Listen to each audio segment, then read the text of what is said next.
Everyone's trickling in. Hello and welcome, everybody. Yes, welcome everyone. Thank you all for being here. So I'm Marquise. I'm joining you as the Director of Community Partnerships here at EcoMap. Super excited to be hosting this conversation alongside Anika Horn today. Before we jump in, two quick things. First, we want to hear from you. So use the question and answer tool at the bottom of your screen to submit your questions throughout the session. We'll be pulling from those as we go. And to kick things off, feel free to use the chat to tell us where you're tuning in from. Second, a little something for showing up today. We're selecting 10 lucky winners to receive a free copy of Anika's upcoming book, It Takes a Valley. So she wrote this book for ecosystem builders, economic developers, funders, community leaders, and anyone who works at the intersection of entrepreneurship and place. So it's for the people who look for connections where others see silos, who hold relationships across organizations that don't always trust each other, and who measure progress in years rather than quarters. It drops in September, and trust me, you want this one on your shelf. All right, without further ado, I'll hand it over to Anika to get us started. Awesome, Marquise. Thank you so much. My name is Anika Horn. For those of you attending and in the room, I was really fortunate to host a blog series in partnership with EcoMap last year called The Future of Ecosystem Building. And on this webinar today, we have a handful of really lovely people who were featured in that series. So now that the series is about a year old, I figured it's a really great time to check in with some of these field experts and continue the conversation. I think we can all agree that a lot has shifted in the ecosystem, in the nation over the last year. And I just want to make sure, since we have these experts here, we can have a very open conversation, a very honest conversation about what's going on in the field. And that is what we're here to do over the next hour. Also, as Marquise mentioned, I am the author of It Takes a Valley: How to Build Thriving Entrepreneurial Ecosystems That Transform Communities. It is a book that I've written for everyone on this call, hopefully, people who are passionate about building entrepreneurial ecosystems. And I want to say, just don't want to feel quite as alone in doing the work. It is a labor of love on my part. It covers a lot of the foundations of everything that we already know about ecosystem building. And then I thought, wouldn't it be fun if I invite people who've been on my podcast, who I've interviewed over the last 10 years, to share some of their expertise?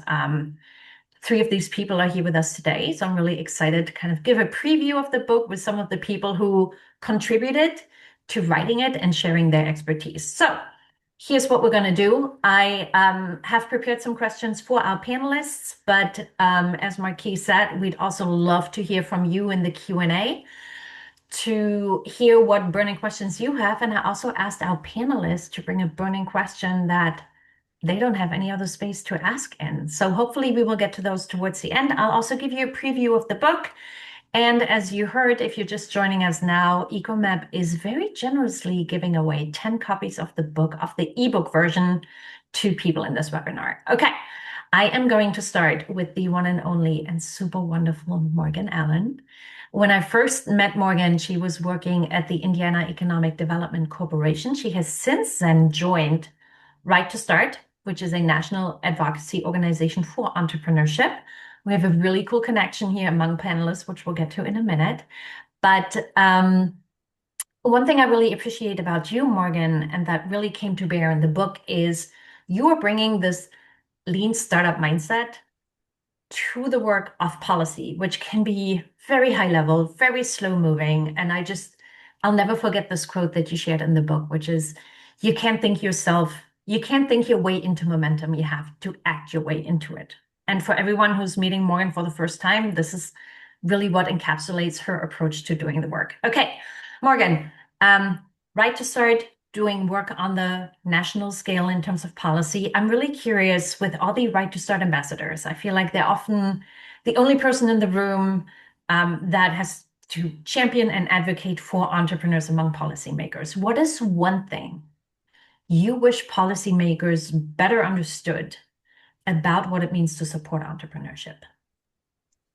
That it's not that hard, or it doesn't have to be, at least. I feel like when we talk to government leaders across the country, a lot of times it's these big complex issues, which there are plenty of those, but it can also start really small, like a moving a permitting process online so you don't have to deliver a paper form to an office. That is a really small change that can really change the trajectory of an entrepreneur's journey. And so I wish policymakers knew that it didn't have to be that hard. Thank you. I am going to go with that because we actually have one of your representatives on this call, Cameron Law. Cameron, you're located on the West Coast. You're calling in from Sacramento. Um, when we talked, and something that shows up in the book is that this work has been going on for over a decade. And while you're housed at a university, you're really doing a region-wide approach to ecosystem building in Northern California. And Sacramento just became the first city in California to declare itself as Sacramento the Entrepreneurial. That's huge. I think getting that commitment, getting that buy-in on a city level is fantastic. Can you tell us what it took to actually get your city to say yes and bring them on board? Sure, I'll try to be short and sweet. And I think it's actually kind of a microcosm of the challenges, I think, in entrepreneur experiences and navigating a city. And so it wasn't just a one approach, go sit with the mayor, and therefore we declare Sacramento the entrepreneurial. It was a matter of working across many different organizations. So partly meeting with a couple city council members, meeting with the Office of Economic Development, both at kind of the staff level and then more at the city manager level. And so kind of tackling it from a variety of lenses. And I think one of the key wins in declaring Sacramento the entrepreneurial is not necessarily just even the proclamation itself, but what was in the proclamation. And one of the key elements was to where they say, therefore it be resolved. And one of the big things in that was designate a lead of entrepreneurship. And so having a clear target for an entrepreneur to say, this is where I would go for support in the city of Sacramento. And additionally, in the long run, they're building a master plan for economic development and ensuring entrepreneurs' voices are at the table and ultimately setting that strategy as we go forward. And so that's kind of, ultimately it was a matter of a series of engagements, both from the city council, the chief of staff for those city council members. I was fortunate some of them were entrepreneurs, so they understood the focus, but we really wanted to put some teeth in the document versus it just being purely ceremonial. So that was kind of the approach. But I thought, looking back at it, was the challenge an entrepreneur often has to navigate in going from many different departments and trying to figure out how to ultimately get their permitting across. I love that in hindsight, it all looks very straightforward. And it's just step 1 through step 10, and then you get it done. And I know for a stone fact, it is nothing like that when you're in the middle of it. So thank you for sharing that. Everyone, if you have questions about Right to Start, you can ping Morgan. Use the Q&A if you have any questions on how to do this kind of policy work in your city, and direct those questions towards Cameron. Meanwhile, I would like to introduce all of you to Faye Horwitt. I'm not sure she still needs introduction, but we're just going to roll with it since just in case you haven't met her. Faye actually wears several hats. When I interviewed Faye on my podcast and then included in the book, she was still leading Forward Cities. Right now, she is in an important leadership role with the eShip Alliance, which is a nationwide network of entrepreneurial ecosystem builders and bringing support organizations for these ecosystem builders together, as well as leading Way Builders, which is an organization that supports cohorts of ecosystem builders. I will let you talk more about that. But Faye, because you've been in the field for so long, and I feel like you have this.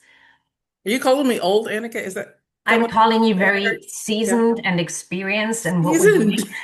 Seasoned. Okay, like a pan. That's better. Yes.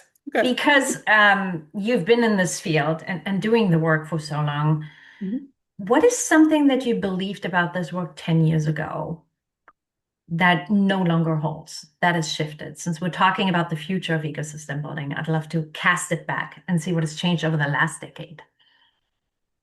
Yes, I would say 10 years ago when I started this work, and increasingly over the direct years that followed, um, there was a big push in this work for equity and inclusion. And I believed that that work would drive our ecosystem work going forward, and that equity inclusion would be at the center of ecosystem building work for the foreseeable future.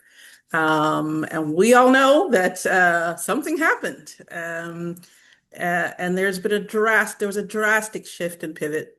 And so the work that I was doing at the time, whereas I thought that that would essentially be the driver of how we engage communities going forward as ecosystem builders and a core capacity.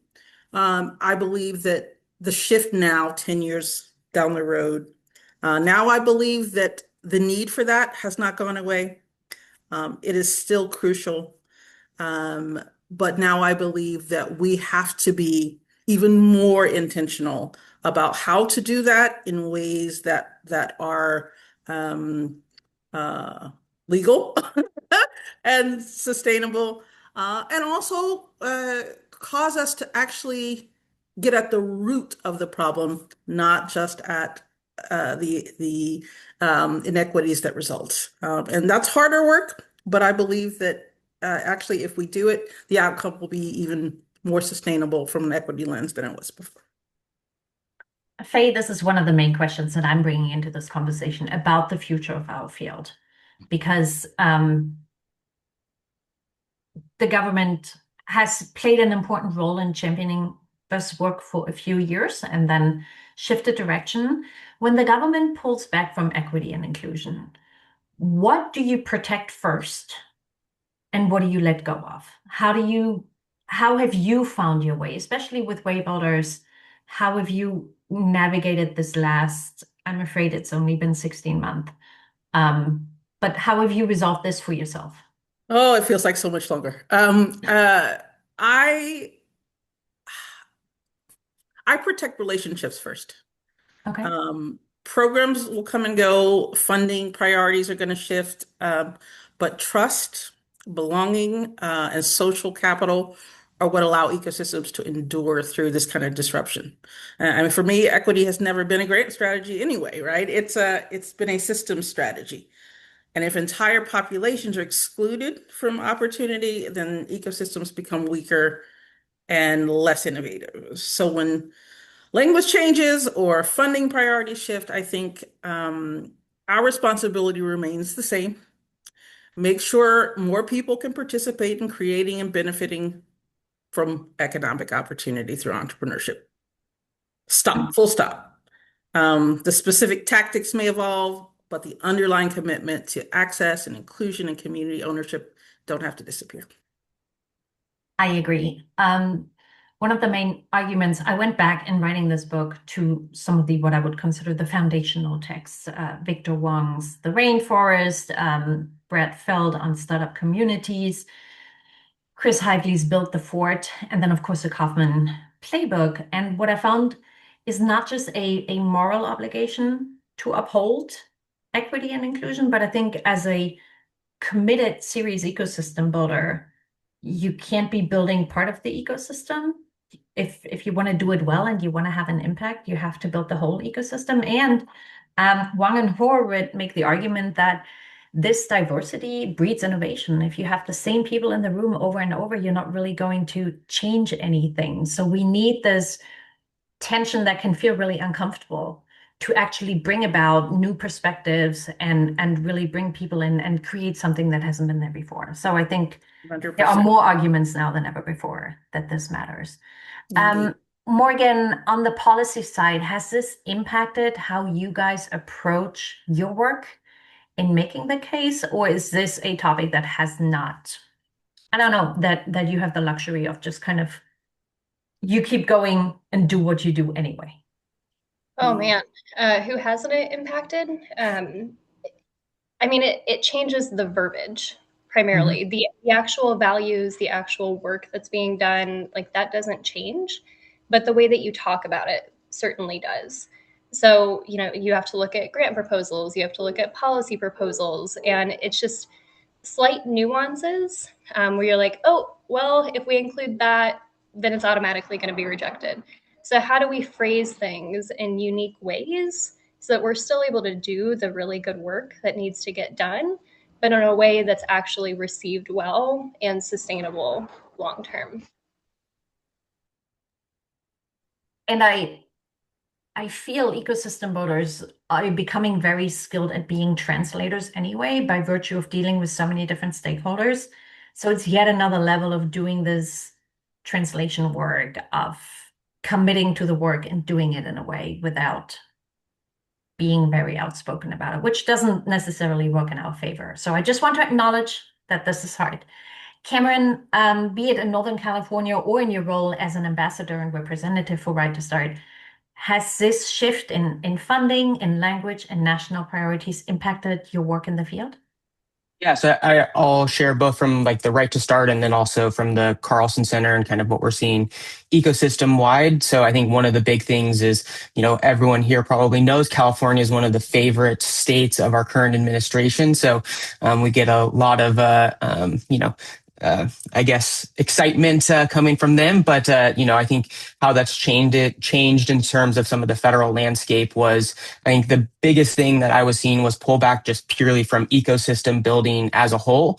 So not even just specific to equity and inclusion, but just purely not even funding ecosystem work, which was already an underfunded resource. So as we probably all know, as ecosystem builders, not much resources go to the coordination or connections that come from building the infrastructure. It always goes directly to programmatic efforts. And so pulling back from that is, I think, created more of a scarcity mindset, at least regionally. And so that then kind of has people go to their corners and say, how do I get mine versus doing the more ecosystem work? And so that's made it a little bit more challenging, I'd say regionally from that perspective. And then also, building a more coordinated statewide strategy to foster entrepreneurial opportunity is harder because now you have larger regions competing against smaller regions for those same types of resources. From a Right to Start lens, not a ton of that work has changed. I think that that's built into the fabric of the documents that we're signing on to in terms of increasing entrepreneurial opportunity.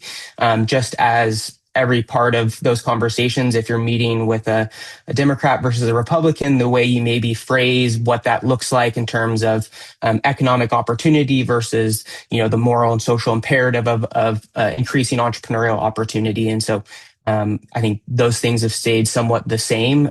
But overall, I think the campaign, has a large connection both statewide and regionally. But I think the biggest impact for me is I've seen more on the funding of the ecosystem building space. And that has been, I think, a major challenge. But also then it's just, we're going to have to rebuild that infrastructure going forward, which I think is a detriment to all the great work that's been done decades prior.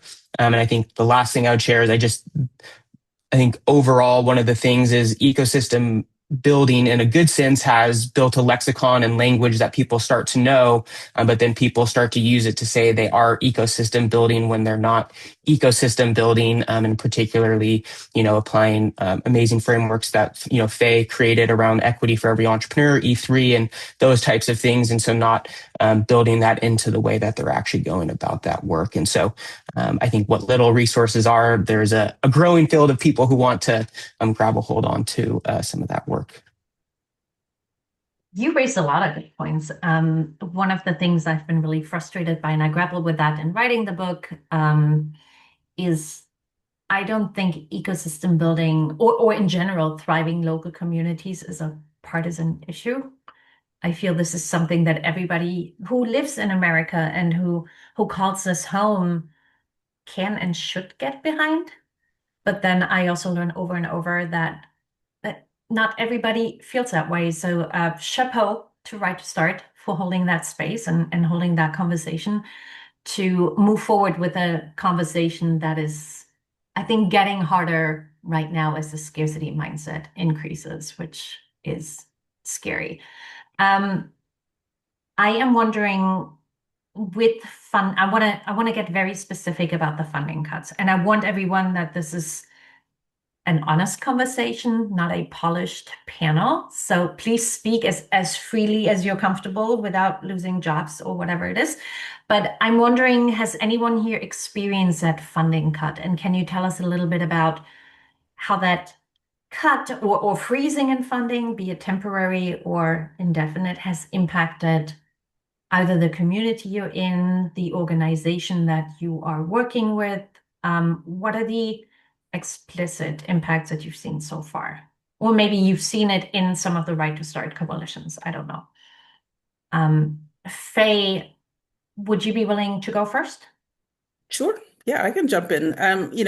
I would say because my work is now and has been for quite a while at the national level, it means I have sort of the purview to be able to see the impacts, not just in local funding, but in regional and national funding for local organizations. And I think that is where I have seen the explicit pullback, particularly with corporate foundations.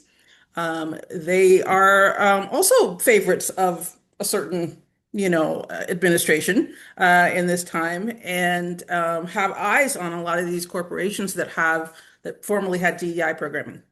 Or more sort of systems-based kind of programming. And they have hard eyes on them from the government. And so we begin to see those foundations essentially pause funding as of, a year and a half ago and retreat. And a lot of family foundations are doing this as well because they are also under scrutiny. And going internal to restructure, to strategize on sort of a new portfolio sort of direction, things like that.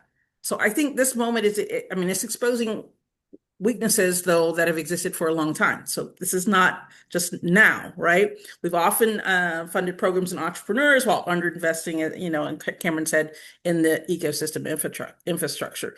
So the question isn't just where the next grant comes from now. Now it's whether communities are willing to invest in that connective tissue.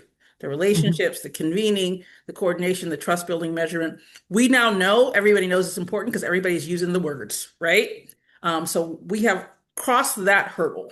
Now it is, okay, now that everybody knows it's important and they know what ecosystem building means and how vital it is, how do we actually tie that to the metrics they require to be able to prove that the work is working?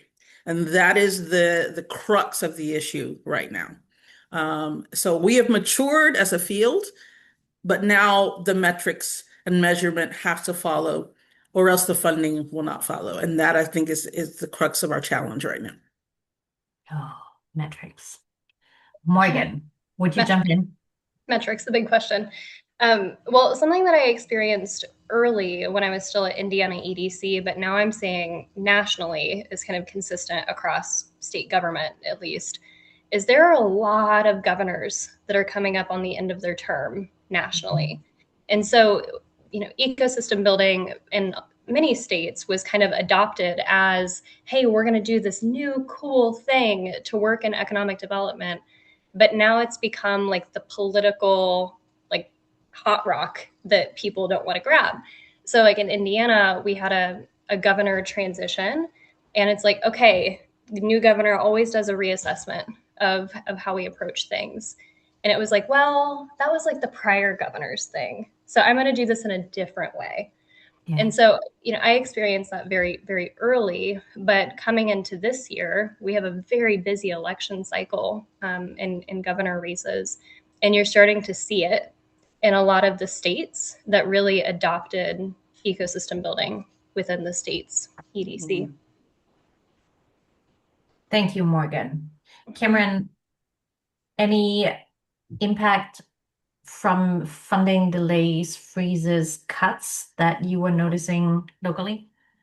Yes, we at the Carlson Center didn't receive any federal funding, but in the ecosystem we did have some, and particularly through the SBA, which, as you well know, probably was cut at one point when we do a trip called Cap to Cap. So about 400 leaders from Sacramento go to DC, and we meet with our elected officials as well as a variety of committee meetings and agencies. And so we happened to go the year that they just had announced 50% cut from the SBA. And that impact locally was we have a group that was actually leading a West Coast or almost national consortium called through their RICS program, the Regional Innovation Clusters around agri-food tech, which now is a priority industry for our nation around national security is how are we building our food systems and things of that nature. And so that was basically all of that funding was pulled for both that program, which obviously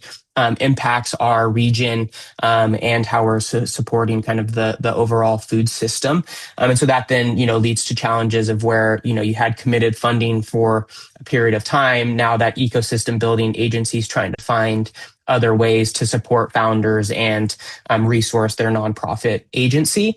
And I think one of the big things now, having gone back to DC a couple of times with the current administration, and for us really looking at the big one was recently around SBIR, STTR efforts, and that has a major hold just for fostering entrepreneurs. Was like the lack of commitment of funding is like, do we run support for this or not? And so that kind of waiting game has a large challenge, because speaking to Faye's point was, we need to speak to the metrics of having an impact. But if we can't, I'm not going to send an entrepreneur to go for something where there's no money there to support them in that process, right? And so I think some of those challenges continue to arise, but I think we find a way to rally around it in the ecosystem and hopefully push some of that forward. But I guess we are only at the beginning of this process. So. I'll share one other piece of context around my statement around foundations. And that is because the government funding shrank, there was an immediate sort of pivot by organizations to think, oh, well, philanthropy should pick up the slack, right? And so it was, okay, philanthropy, what are you going to do now? And will you fund this work? And that's where the metrics challenge comes, is that they too have to have metrics. They're different than government metrics, but we still have to have that. And so I think the shift for ecosystem builders is to now think about that. What is the alternative? And I fully believe that community foundations are the right future home for a lot of our ecosystem building work, because they care about the fabric of community. It's just a question of us being able to translate the work that we do both into hard metrics around economics, but also how those economics improve the life in the community where those foundations sit. And so it is a longer causal chain of research, but we have to figure that out. I'm really glad you brought that up, Faye, because it is something that I grappled with in writing the book, is what is the role of philanthropy? What is the role of government? And I think especially with philanthropy, I don't want to give away everything about the book because I want you all to go buy it and read everything these people have said. But what I started to understand spending some time with philanthropists is, by funding entrepreneurship, you are directly addressing some of the root causes for other issues in our communities. That when you bring in entrepreneurship, not that it fixes everything, but giving people a chance to take agency over their own livelihoods, giving them a chance to create generational wealth, will take off the pressure of some of the other issues that plague our communities. So I feel like, to me, it is a very smart investment for philanthropists to look towards entrepreneurship as a more holistic approach to making communities a better place to have a family, to raise your kids, to work, to play, to live, and just call home. Thank you. I'd love to switch directions a little bit and talk about advice. All of you have generously shared some concerns you have about the future of our field, but for example, Cameron, you already brought up the scarcity mindset. There are cuts in funding that are directly impacting your regional ecosystem. Are you seeing anything that's working already? Is there anything we can share with participants in this webinar in terms of giving them some hope, or maybe some first steps on how to wrangle or how to wrestle with this? Yeah, I mean, I think there's still hope for, ecosystem building. I think we're obviously in a challenging time, but I think we will persist through that and find ways to continue to grow. And I think the last maybe challenge, and then I'll go into the answering your question. But I think the challenge, and I shared that I think in our interview, was the sustainability of the ecosystem building space. It's rewarding, but at times it's also not rewarding. And I think all the ecosystem builders out there get what I am saying there. And I think the challenge of getting through these challenging times is how do you kind of persist through when maybe people go to other directions and focus less on the convening and coming together and seeing how we create entrepreneurial opportunity. But I think, from a regional standpoint, we're fortunate that we've taken approaches prior to actually build some of that infrastructure and continue to engage in our conversations and actually try to find ways to fill the holes of some of those that were not receiving the funding. So particularly that particular gap, I'm fortunate to lead a center that has, a benefactor who invested in entrepreneurship over 8 years ago, and so it's how do I employ some of those resources to start to expand and fill some of those gaps going forward. But we through one of our statewide programs, and so I think that ties to a state investment into a program called Accelerate California. That was kind of a convening effort to really bring our ecosystem together and allowed us to fund our eco map and other things that are that infrastructure that isn't necessarily going to go away, because that was a multi-year commitment to seeing the ecosystem continue to develop.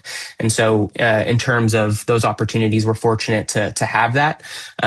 If we were just kind of on a one and done opportunity, I think it would be a little bit more challenging. And so I think we're in a fairly decent position related to that. But I think, when that ends with, we have a governor's race. And so is that going to be a priority? And we're seeing that from the funding agency to say, hey, we really need your metrics to tell the story of why this matters. And so I think that storytelling is a really key component.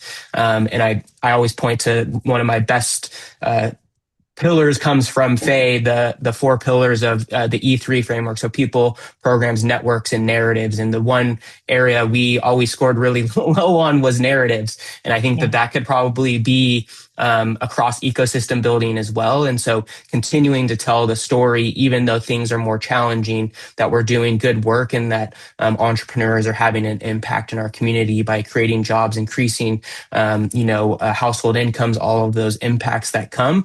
It's just also a matter of time, because those impacts don't happen.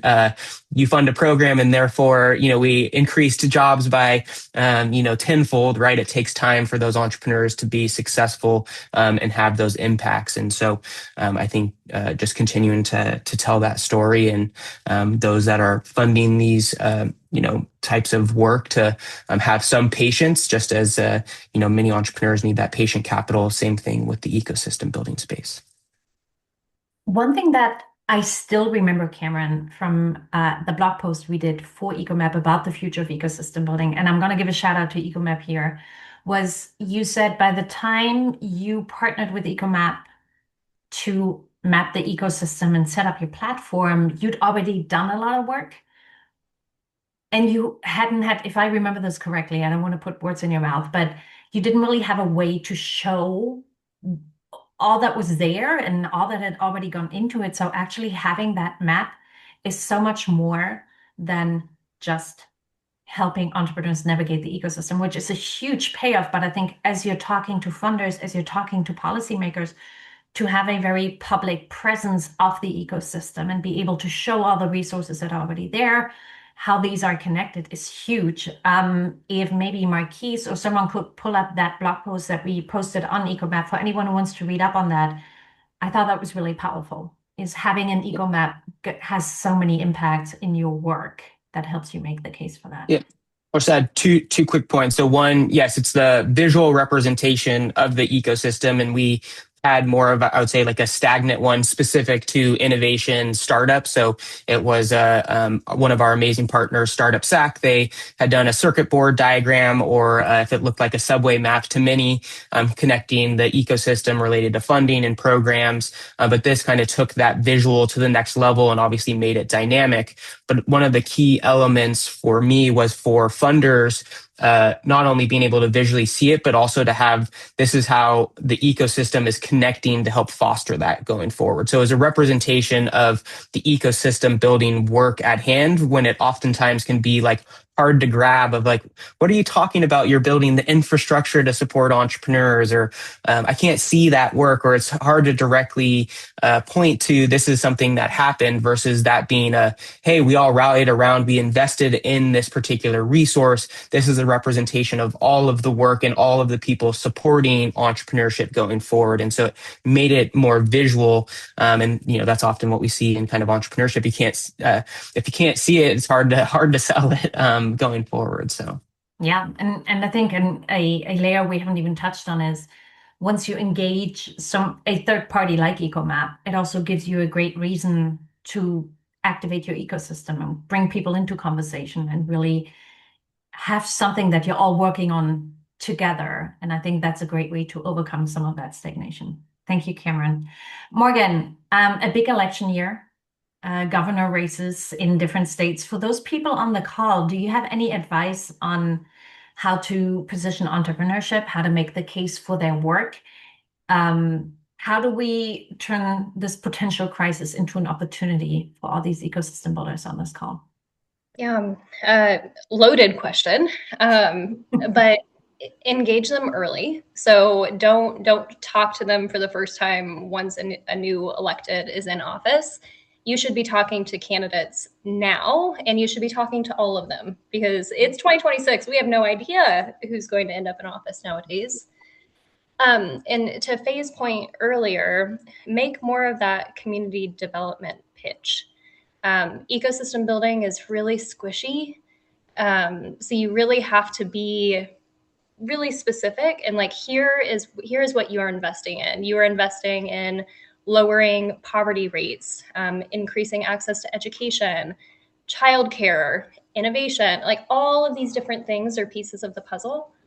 I'll drop a link in the chat, and then I might need Marquise to share it with everyone. But GoDaddy's Small Business Research Lab has really great data on entrepreneurship from a community development lens. So I would strongly encourage you to look through that if you're not familiar with that. And then Cameron touched on earlier the importance of storytelling, but make sure you're packaging stories and data, because you need to pull at their heartstrings, but you also need to make it real.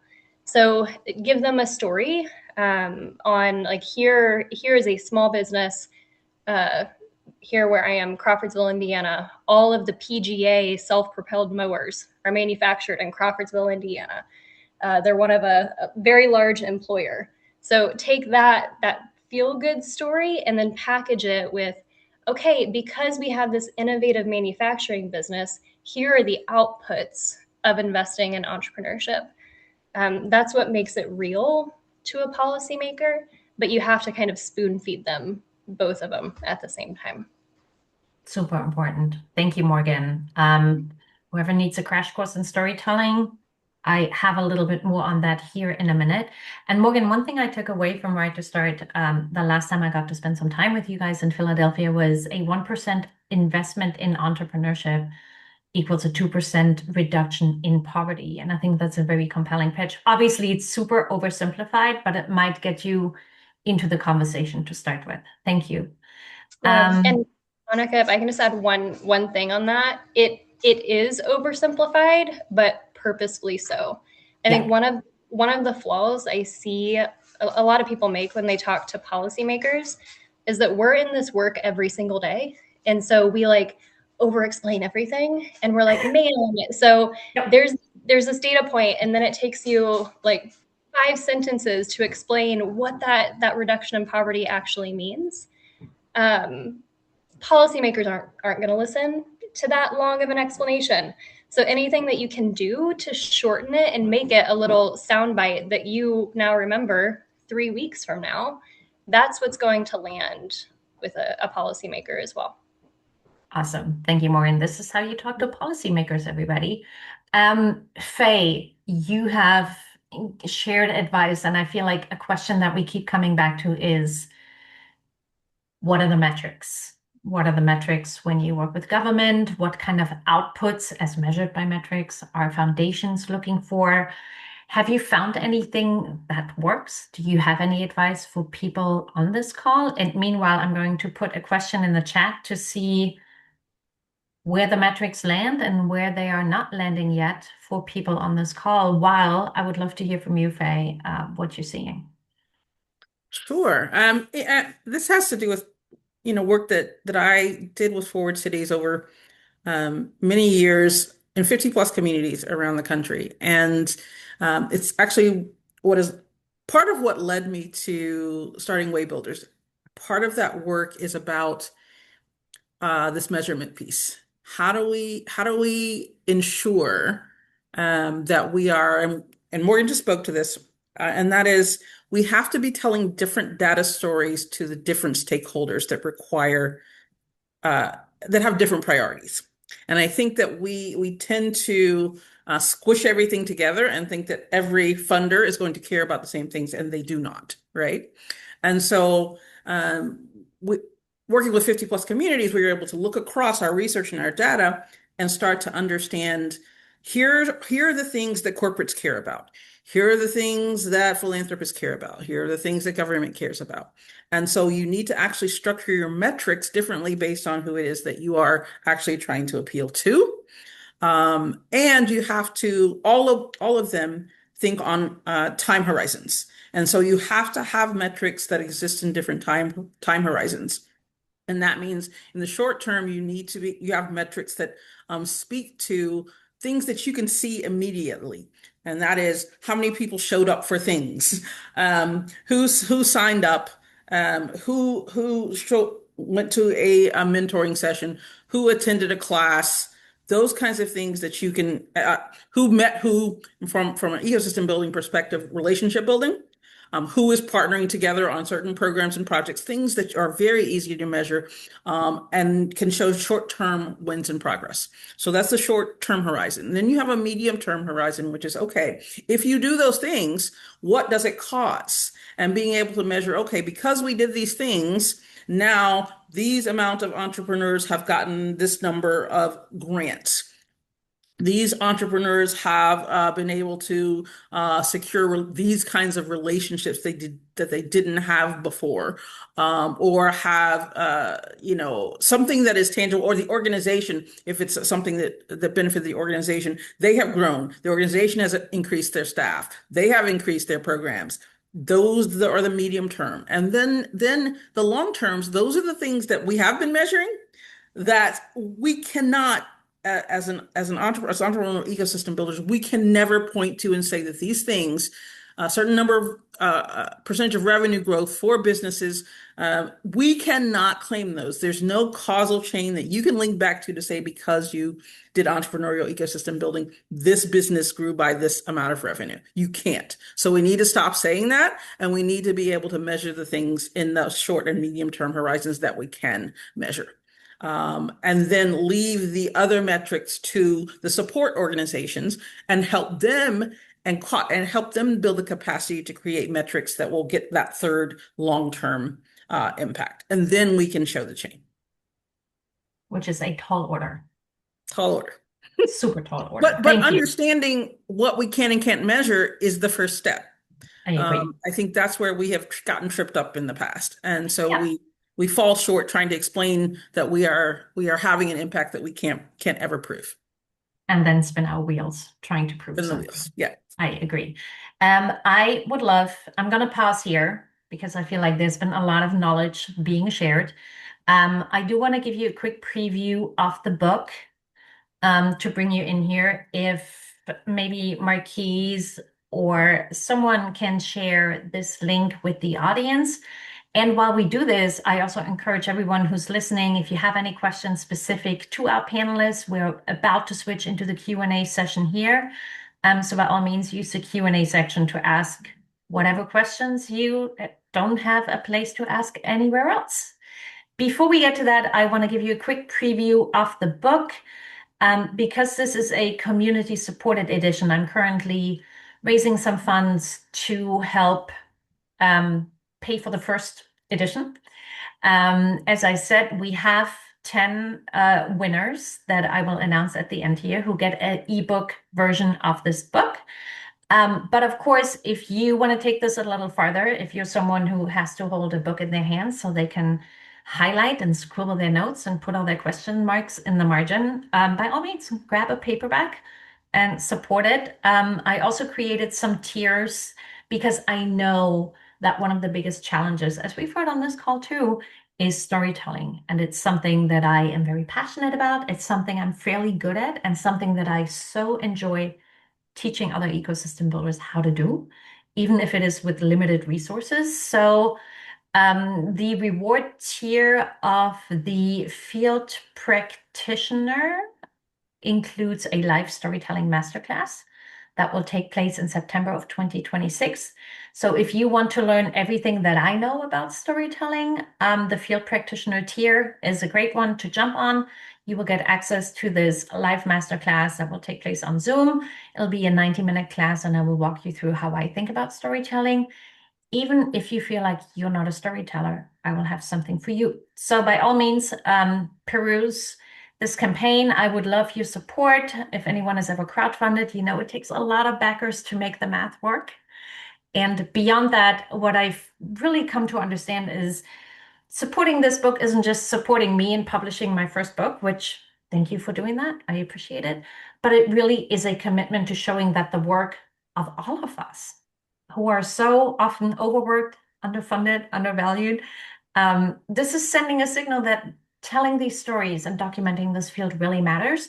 And I want to make sure we can get this book into the hands of as many ecosystem builders as possible so that we can learn from each other. I invited over 50 practitioners to share their stories for a reason, because I had the chance to learn from them, and I don't want to keep this knowledge to myself. I want as many people as possible to learn from each other and really move our field forward with some of these, I would say, good practices, because best practices is a tall order. As we know, there's so many ways to build that ecosystem, and I hope that there are at least 50 different ideas and insights in this book that you can take into your ecosystem and help you do the work that you do more effectively, with greater impact, and without burning out in the course of it. Which brings me to my currently last question for our panelists.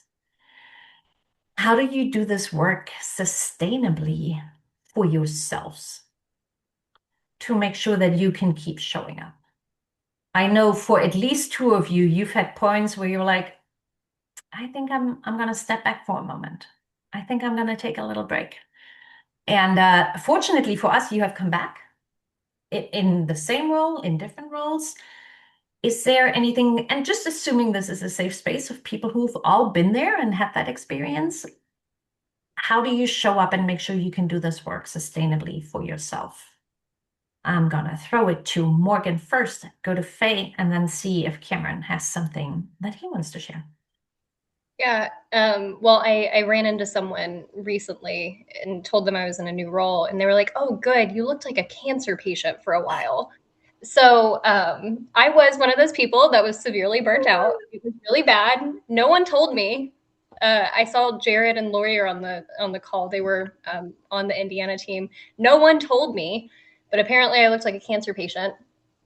I have stopped trying to change everything, which was really, really hard to deal with.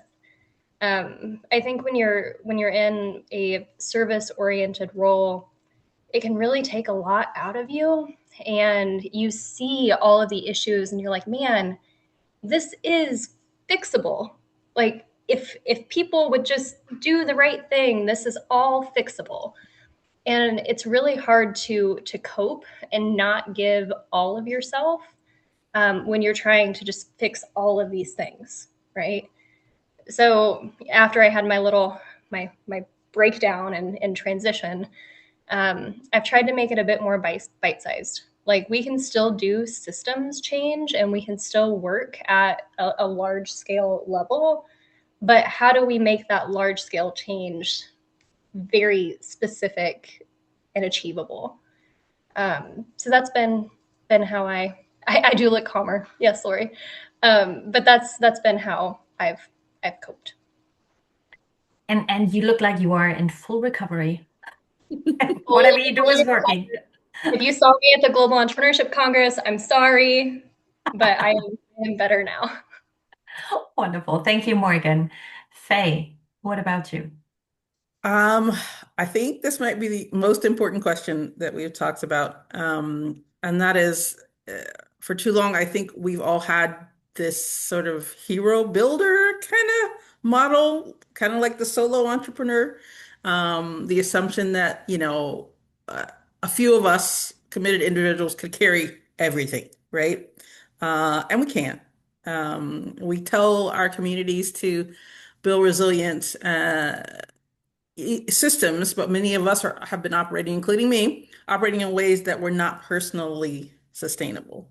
And I think for me, I've realized it means moving from this sort of shiro leadership to more distributed leadership. And that's what I love about my E-Ship Alliance work, and just the concept of E-Ship Alliance in general is that this work belongs to all of us.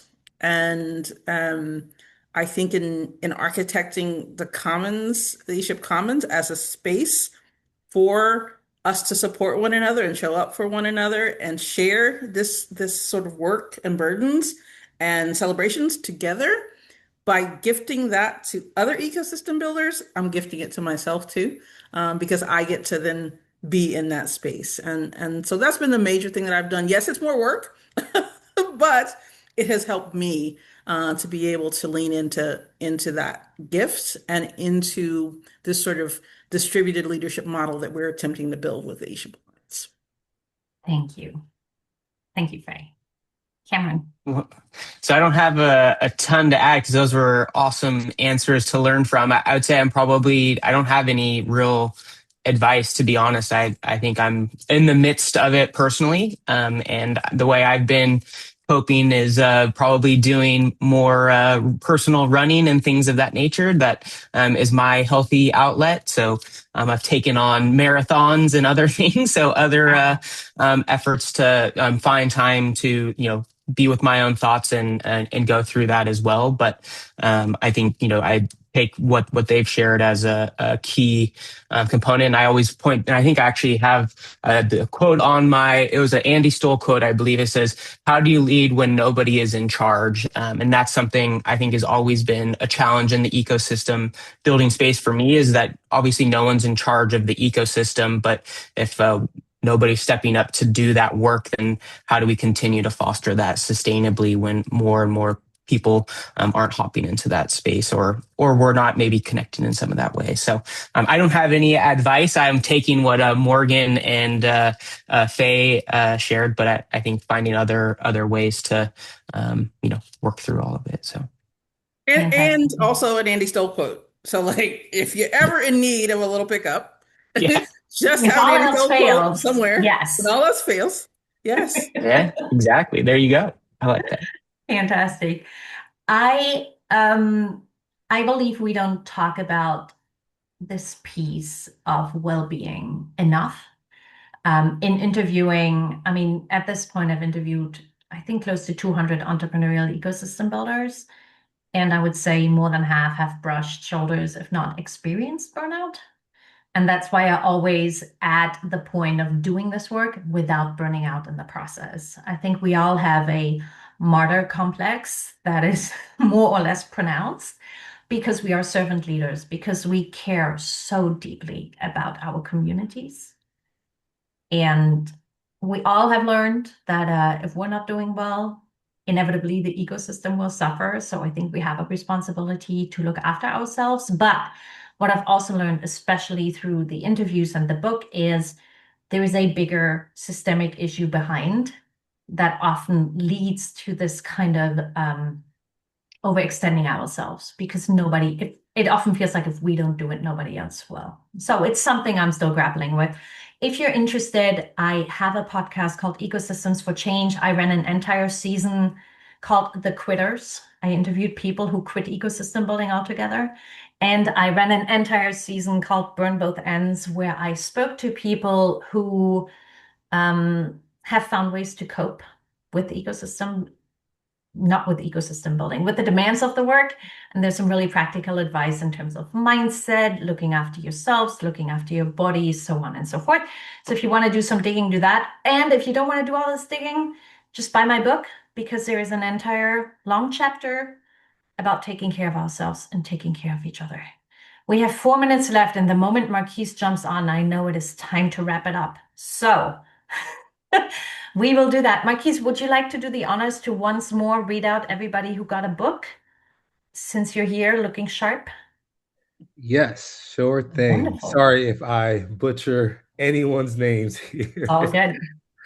So the book winners are Tamara, we have Brian, we have Susie, Laura, Sudhir, Charlie, Anand, Tim, Christina, and Lori. Congratulations, everybody. I will let you know that if I get my ducks in a row, this book will be published on September 1st. So you can expect the book around that time, and you will get an invitation to the virtual book launch. So all 10 of you, I hope to see you there. And for everybody else who didn't win a book, good news is you can still go grab a copy and invest in your professional development and see what these 3 smart, wonderful people have to say about entrepreneurial ecosystem building. As we round out, before I hand it back to Marquise, I would like to ask Cameron, Faye, and Morgan, what is one resource that you want to leave the attendees with? It could be a tool, could be a podcast, a book, and no, you don't have to mention my book, maybe something else. Anything that helps you or that gives you a way forward as you do this work. Cameron, why don't we start with you, go to Morgan, Yeah. and then Faye round us out. Yeah, I mentioned mine earlier, but it comes from Faye's work, the E3 framework. So the one that's landed with me and being able to really articulate ecosystem in a clear fashion is the 4 pillars of people, programs, networks, and narratives. I think it's a clear way for people to see what ecosystem's all about and what those components look like. You can obviously go deeper into each of those, but to Morgan's point earlier was being able to have something succinct of like, what do you actually do in ecosystem building? And it's these 4 pillars is what we're ultimately building. And so for me is a really powerful framework to articulate what work we do. Awesome. Thank you so much, Cameron. Morgan, what about you? Ditto on that, because I love Faye's framework. Anika, your book is going to be super exciting. But to give a work plug, we currently have our America the Entrepreneurial campaign happening at Rate to Start, and it's all about civic access to the political process and the government process. So we have playbooks where you can take concrete actions, and we have basically brain dumped everything we have learned in talking with policymakers, and have tried to make it really digestible of, hey, maybe don't use the word entrepreneurship if you're talking to a policymaker with this profile. So I'll drop a link in the chat, but check them out and sign up. Super. Thank you, Morgan. Faye. On the professional front, I dropped it in the chat there. If you can share it, Marquise, if you didn't, the eShip Commons. So eShipCommons.org is a fantastic community. We're now at like 650 plus ecosystem builders from around the country in the network. So join the community. We'd love to have you and support you and providing resources and information. And then on the personal front, I happened upon something a couple years ago called human design that I have been studying and becoming a practitioner of. And it helps us get grounded as individuals in our unique amazingness as individuals and what that means. And it helps us understand how we show up and why and how we can better live into our full self. So if you're curious, go check out human design, Google it, read some books. It's been a lifesaver for me. Wonderful. Thank you, Faye. And I mean, I want to plus one everything that you three have shared. If you enjoy spending time online with other ecosystem builders, I do want to recommend the eShop Commons. It is free and it is a space to learn, to discuss, to connect with other ecosystem builders, which is a great space to spend time. And now I'm going to hand it back over to Marquise at EcoMap to send us off. Thank you, Anika. Well said. And thank you, Cam. Thank you, Faye. Thank you, Morgan, for giving us all of your knowledge. We're excited to continue serving you guys and ecosystem builders across the country. And thank you for everyone who tuned in. And we'll see you guys in the next webinar. Awesome. Thank you.